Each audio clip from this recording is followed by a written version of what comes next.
Change of phase. And we know that a substance can exist in different forms called phases. That is, water can exist in solid, liquid, and vapor phase.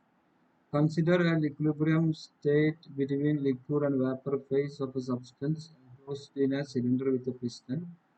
Let the external pressure be just balanced by a saturation vapor pressure of the liquid at a particular temperature.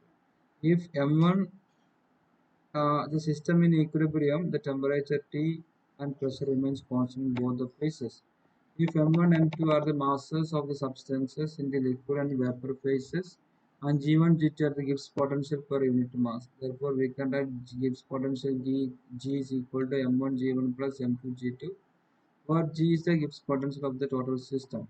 The differential of dG equal to dou M1 G1 plus dou M2 G2, and where the changes gives potential for the system and dm1 dm2 dm1 and dm2 are the change in masses of liquid and vapor, and we know that isothermal isobaric process the change in gives potential of a system is zero, therefore dou g equal to zero, so we will get dou m2 g2 equal to minus dou m1 g1. In a closed system, the gain in mass of the vapor dm2 must be due to loss in mass of the liquid dm1 due to vaporization. So that dou m2 equal to dou m1. Substituting in equation 3, we will get g1 equal to g2. That is the value of the Gibbs potential per unit mass is the same in either phase. That is Gibbs potential per unit mass is same in either phase.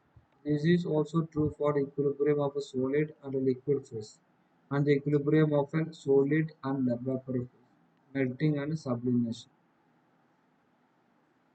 Then first order phase transition. Evaporation, fusion, and sublimation involves phase change and restructuring of the substance. Thus, there will be change in volume, viscosity. അതായത് നമ്മൾ liquid phase change ചെയ്ത് liquid to solid then gas ഈ ചേഞ്ചിലൊക്കെ പോകുന്ന സമയത്ത് there is a change in the volume, viscosity, and etc. The restructuring involves input or output energy in the form of heat, latent heat, and temperature of equilibrium or transition.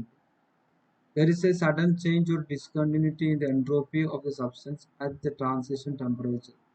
Since the expression for heat capacity Cp is equal to T into dou S by dou T at constant pressure.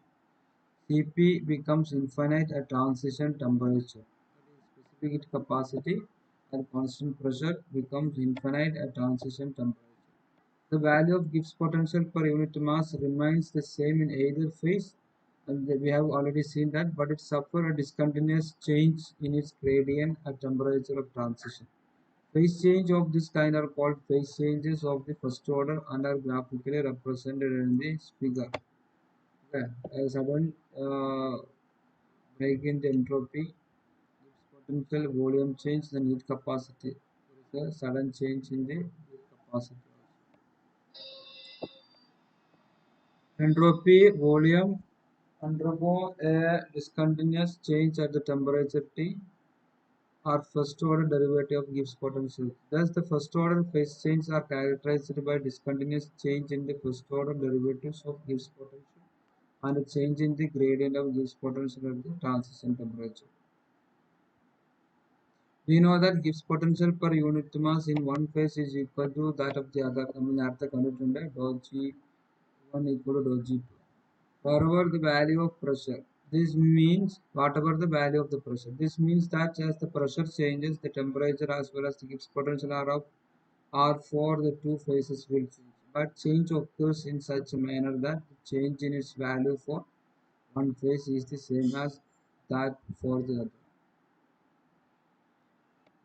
Thus, if in the equilibrium state at temperature T and pressure P, the Gibbs potential per unit mass in the two phases be G1 and G2, and in the equilibrium state at temperature T plus Dt and pressure P plus Dp, it acquires the values G1 D plus Dg1 plus and G2 plus Dg2 in the two phases. Therefore, Dg1 equal Dg2, and we know that Dg equal to minus SdT plus Vdp.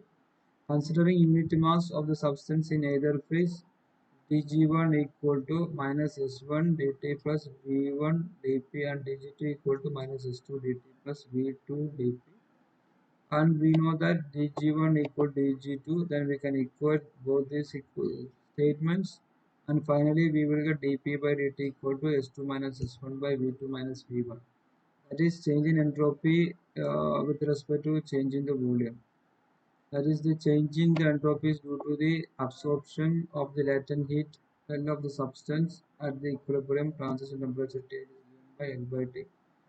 For S2 minus S1 equal to L by T, therefore we can write uh, dp by dt equal to L by T into V2 minus V1, which is the Clapeyron latent heat equation and gives a slope of the Pt curve of all the cases of first order phase transition.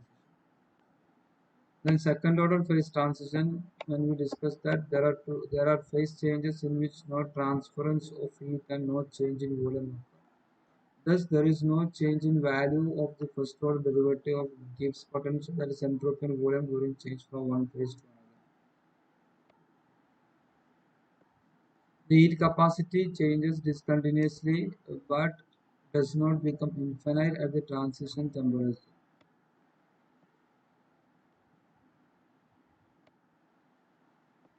This figure. Okay. And not only does Gibbs potential change continuously, but also its rate changes continues to be the same in either phase, so that it suffers no change even in slope at the transition temperature. Changes of phase of these types are known as phase changes of the second order. Second order phase transition can be defined as the phenomenon that takes place with no change in entropy and volume at constant temperature and pressure. Transition of liquid helium 1 to liquid helium 2, transition of a ferromagnetic material to a paramagnetic material at the Curie point. നിങ്ങളത് പിന്നീട് നിങ്ങൾ higher ക്ലാസ്സിൽ നിങ്ങളത് പഠിക്കും. Okay, ഇപ്പോൾ നിങ്ങൾ just ഒന്ന് ഇത് വായിച്ച് മനസ്സിലാക്കി വെച്ചാൽ. Transition of superconductivity metal into an ordinary conductor in the absence of the magnetic field and order disorder. Transition in chemical compound and alloys are examples of secondary transition. ഇപ്പോൾ നിങ്ങൾ ബാക്കിയുള്ള നിങ്ങൾ ജസ്റ്റ് ഒന്ന് ഓടിച്ച് വായിച്ചു നോക്കുക. നിങ്ങൾക്ക് കൺഫ്യൂഷൻ ഒന്നും ഉണ്ടെങ്കിൽ നിങ്ങൾക്ക് എന്നോട് കോൺടാക്ട് ചെയ്ത് ചോദിക്കാം കേട്ടോ. അതൊക്കെ നിങ്ങളൊന്ന് വായിച്ചു നോക്കുക.